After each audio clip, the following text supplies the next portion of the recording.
C'est un jeu en fait, le pâté en croûte, c'est comme une pâte à modeler. Il faut se concentrer sur tout. Il y a des pesées, il y a aussi tout l'amour qu'on met dedans, tout ce qu'on veut raconter comme histoire aussi. C'est un art. Hein.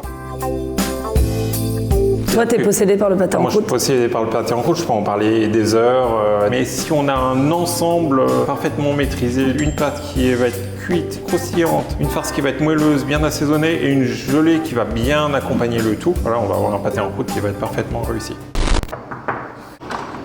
Bonjour Brut. Alors aujourd'hui, on va faire une recette de pâté en croûte très simple avec du porc fermier, du magret de canard, des suprêmes de poulet et du foie de poulet avec quelques fruits secs. Alors déjà, on va faire une pâte. Pour faire un pâté en croûte dans un moule de 30 cm, on va avoir besoin de 500 g de farine, 250 g de beurre, 90 g d'œufs entiers, ça représente environ 2 œufs, 110 g de lait, 15 g de sucre. Alors déjà, on va commencer par transformer ce beurre en cubes par du beurre pommade. On va tout simplement le passer au micro-ondes. On approche de Noël. Pour ceux qui veulent réaliser ton pâté en croûte à Noël, pour qu'il soit prêt le 24 au soir, il faudrait commencer dans l'idéal quel jour? Le 22. La première journée, ça va être de faire mariner les viandes, faire la pâte, la laisser reposer le matin, préparer tous les différents éléments. L'après-midi, on fait le montage et on fait la cuisson. Et le lendemain, c'est plus les finitions, c'est-à-dire couler la gelée. Voilà, là, on va être pas mal. C'est exactement la consistance qu'on veut. Ça, c'est un beurre pommade. On va prendre le sel et le sucre, donc 15 g de sel, 15 g de sucre. Et on va dissoudre dans le lait. Et je vais le mélanger dans les œufs. Et ces œufs, je vais les verser dans le beurre pommade. On va verser petit à petit. Et après, on va mettre donc la moitié de la farine, c'est-à-dire 250 g. Donc c'est pour ça que la farine est divisée en deux, parce qu'il y a une partie, c'est très facile à remuer au fouet. Et la deuxième partie, beaucoup plus difficilement. Donc là, la pâte, elle est quasiment terminée déjà. Et je vais la travailler juste un tout petit peu sur le plan de travail. Voilà, je la travaille jusqu'à temps qu'il n'y ait plus rien comme pâte sur le plan de travail. On va déjà lui donner une forme rectangle. On va la laisser reposer 1 heure au frigo, c'est suffisant. C'est quoi l'histoire du pâté en croûte? D'où ça vient? Oula, l'histoire du pâté en croûte, ça date d'il y a très longtemps, du Moyen-Âge, où il n'y avait pas vraiment de moyens de conservation. Et donc la pâte, elle servait à cuire et à conserver des ingrédients qu'il y avait à l'intérieur. Et donc il y avait des pâtés en croûte de viande, des pâtés en croûte de fruits, de poissons. Mais la pâte n'était pas consommée. Et c'est vraiment la Renaissance que c'est consommé. Voilà, 1 heure plus tard. Voilà, on fait en long, en large, jusqu'à avoir une pâte qui fait 5 mm d'épaisseur. Quand on va déguster la croûte du pâté en croûte, voilà, il faut que ça soit très gourmand, très beurré, comme si on mangeait presque une viennoiserie ou du pain qui sort de la boulangerie. Là, aujourd'hui, on va utiliser un moule rectangle. Alors, on beurre généreusement. Attends, en plus, t'es breton, non? Ça te dérange pas de mettre autant de beurre? Non, non. Ça ne me dérange pas du tout. Donc là, on va mettre la pâte dans le moule avant que le beurre y durcisse. Donc là, vu qu'on a taillé à 30 cm, voilà. Après, je réchauffe légèrement avec la paume de ma main et je vais faire un angle à 90 degrés.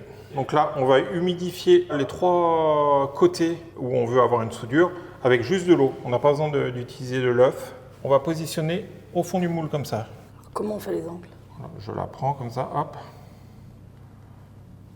Donc ça, c'est important d'avoir minimum 1 cm de soudure partout.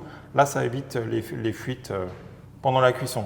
On va mettre au frigo et pendant ce temps-là, on va pouvoir préparer la farce, qu'il n'y ait pas d'air au contact de la pâte. On va passer à la farce. Donc là, il y a déjà des éléments que j'ai taillés. Le plus important, c'est l'assaisonnement. Il faut faire mariner les viandes avec les alcools, le sel, le poivre. Dans un pâté en croûte, il y a des choses qu'on appelle les marquants et il y a des choses qu'on appelle la mêlée. La mêlée, c'est tout ce qui est ciment, c'est tout ce qui va lier les marquants. Les marquants, c'est les gros éléments qu'on va voir à la tranche. Ça, la poitrine, ça sert à faire cette mêlée, dans lequel on va rajouter une fondue d'oignon, une duxelle de champignons de Paris, un œuf au kilo seulement, ça suffit. Et moi, j'aime bien mettre de la mie de pain imbibée au lait. Et là, donc, il y a les fruits secs. Ils ont déjà été passés au four pour les torréfier légèrement. Et ces éléments-là, ça sert à faire les marquants. Le blanc de poulet, qui est déjà mariné. le magret de canard et les foies de poulet qui ont été sautés à la poêle. Et là, je les taille en beaux cubes apparents. Tous les ingrédients qui rentrent dans le pâté en croûte, ils doivent déjà être cuits. Un légume, il faut que ça atteigne au moins 90 degrés à cœur, alors que nous, quand on va cuire notre pâté en croûte, il faut qu'on l'arrête à 67 degrés à cœur. La poitrine, on va la passer au hachoir. Donc ça en fait comme des petits lardons en fait. Ouais, tout ce qu'il y avait à mariner dans la viande, on va le rajouter. Donc c'est bien de mélanger à la main. Je vous ai dit un œuf par kilo. Je vais utiliser des gants. On rajoute les éléments de la mêlée. Déjà, ça sent bon. Quand est-ce que tu sais que c'est prêt, On chef? prend la farce dans la main comme ça, qu'elle ne tombe pas.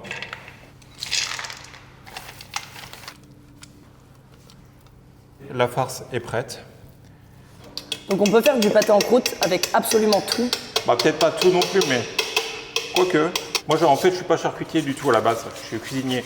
Donc moi, je travaille ça comme un cuisinier. C'est-à-dire qu'au fur et à mesure des produits de saison, je peux proposer un pâté en croûte différent. Vous faites des pâtés en croûte aux asperges, aux noix de Saint-Jacques. Vous en faites même version flan vanille. Oui, c'est ça, absolument. Galette des rois, flan vanille, tiramisu. Donc là, la farce, on va la mettre à la cuillère. Petit à petit, on essaye de chasser l'air comme ça.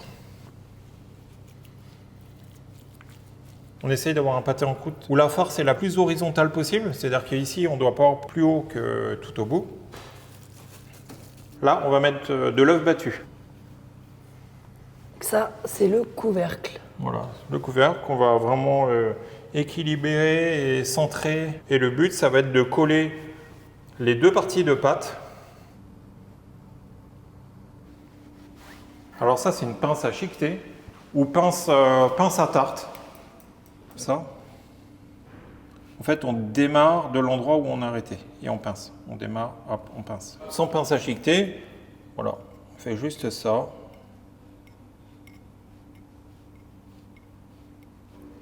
Ça commence à ressembler à quelque chose. Mais il manque les cheminées. Donc il y a une cheminée centrale et puis après, on va faire On fait une un marque tiers, au un couteau. tiers, un tiers. Et là, ça va être pour faire vraiment les parties qui dépassent du pâté en croûte. Et on va même doubler. On va percer avec ça. On va passer notre premier coup de dorure. Donc là, c'est un mélange de jaune d'œuf, d'œuf entier et de crème. Donc on en met sur toute la surface. Toute du la pâté, surface, oui. du couvercle. Donc là, la pâte qu'on vient d'emporte-piécer, on va la mettre dessus. On la fait tourner comme ça pour qu'elle colle bien. On va mettre un peu de dorure. On va s'amuser à faire des petites décorations dessus. Allez, Si on n'a pas de matériel, je vais vous montrer comment on fait une petite fleur. Donc on va faire le cœur de la fleur.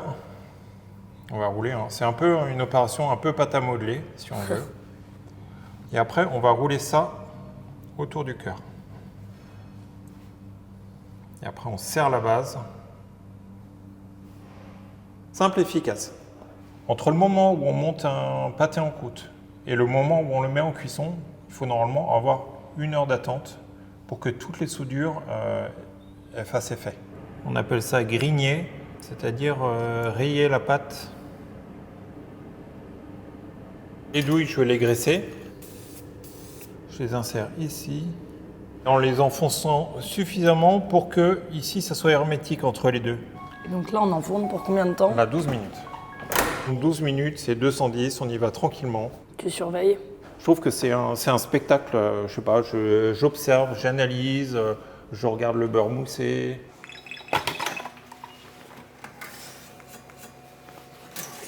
« 15 minutes, 190 degrés. Là, quel est l'intérêt de faire pivoter le pâté en croûte? Ça permet vraiment de répartir la cuisson, répartir la chaleur, la ventilation. Allez hop, on est rendu à 27 minutes de cuisson. Voilà, il commence à être joli, mais il n'est pas du tout cuit à l'intérieur. Là tu le retournes. Là, je retourne, je remets 15 minutes encore. Et après, dans 15 minutes, je vais sonder l'intérieur pour savoir à quelle température c'est et on va aller tranquillement jusqu'à 67 degrés. Ça, c'est du liquide. En revanche, ça, c'est pas du gras. Donc là, il va falloir que je me méfie. C'est la sonde du four. Donc là, je vais rouler du papier absorbant. Je vais mettre à l'intérieur. Voilà, on va arriver à la minute décisive.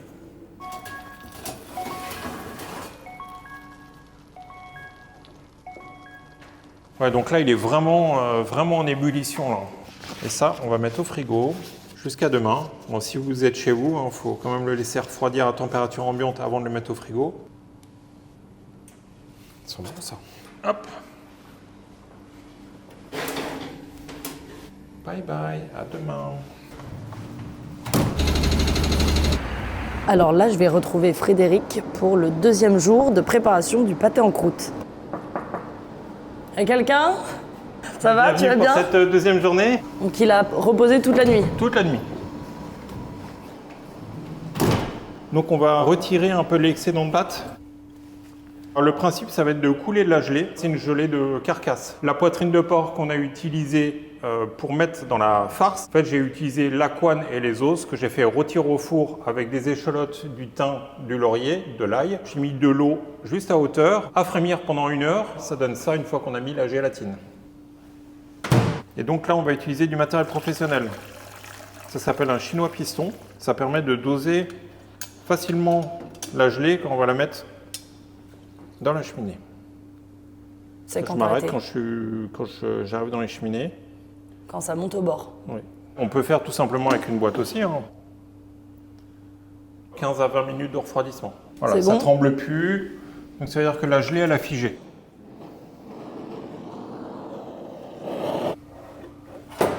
Un pâté en croûte, croustillant, bien doré. Il faut déjà utiliser un bon couteau-scie. Donc un couteau-scie avec des dents qui sont vraiment assez douces pour ne pas arracher la pâte ni arracher la chair. Tu as les noisettes, tu as le blanc de poulet, tu as le foie de volaille, tu as le canard. Miam, miam.